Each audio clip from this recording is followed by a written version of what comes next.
Selamat siang pemirsa BMI Taiwan, berjumpa lagi dengan saya Fadilah dalam acara seputar berita edisi Senin, tanggal 6 Juli tahun 2021 untuk mengabarkan informasi berita yang teraktual dan terpercaya, yang kami rangkum dalam berita siang ini.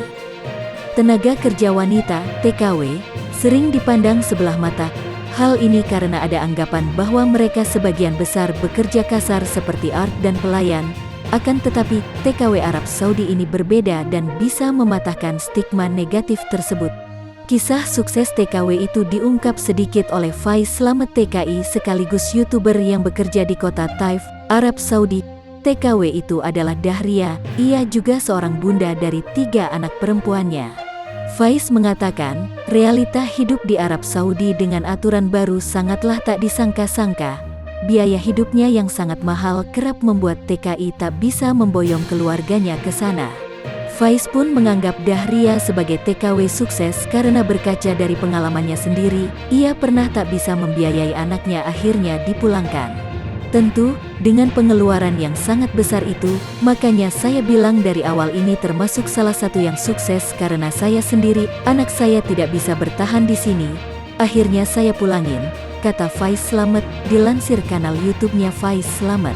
Sementara itu, Dahria dengan 3 anak tidak masalah membayar pajak, asuransi, dan kebutuhan lainnya. Sebagai informasi, ungkap Dahria, pajak termasuk asuransi ketiga anak plus dirinya per tahun mencapai minimal Rp25.000 atau kurang lebih Rp80 juta.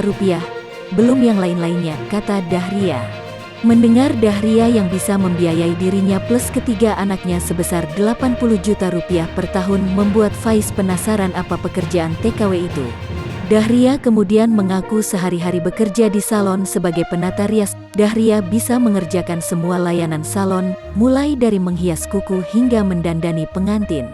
Bunda 3 anak itu mungkin hanya mendapat 3-4 pelanggan dalam sebulan. Tapi penghasilan yang didapat cukup fantastis. Hal ini karena sekali dandan untuk pernikahan, hanya rambut dan rias wajah alias make up, wanita Arab harus mengeluarkan kocek sebesar Rp24 jutaan.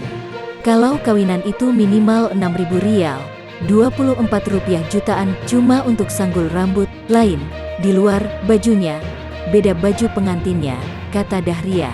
Kisaran pendapatannya cukup fantastis. Namun, saat pandemi tampaknya Dahria harus bersabar dahulu karena pendapatannya sekarang tak sebesar dahulu. Karena musim pandemi ini orang Arab enggak kayak dulu. Kalau dulu, saya itu sebulan itu bisa dapat Rp15.000, Rp60 jutaan, ucapnya. Memang rezeki Atin untuk bekerja di Arab Saudi. Ia berhasil lolos tes dan menjadi pegawai negeri sipil Arab Saudi di Departemen Kesehatan. Atin bersyukur bekerja di Arab Saudi karena serba modern dan maju. Selama kurang lebih 16 tahun berprofesi sebagai perawat di Indonesia, keringat Atin dan suami membuahkan hasil. Atin, suami, dan anak perempuannya kini tinggal di hunian mewah dan memiliki mobil. Rumah yang disewa masuk ke dalam kategori mewah karena biasanya jarang tenaga kerja asing yang tinggal atau sewa rumah mewah. Menyoal hunian mewahnya, Atin mengaku hanya tinggal bertiga di rumah dengan 6 kamar tersebut. Ia mengeluarkan uang sebesar Rp6,4 jutaan per bulan untuk menyewa rumah tersebut. Atin pun disebut TKI sekaligus YouTuber sahabat Salam, adalah perawat yang sukses. Menurut Salam, jarang-jarang ada TKW atau PMI sewa rumah besar. Kalaupun ada, biasanya tinggal berkelompok atau ikut keluarga orang asing. Demikian informasi pada hari ini, saya Fadilah melaporkan.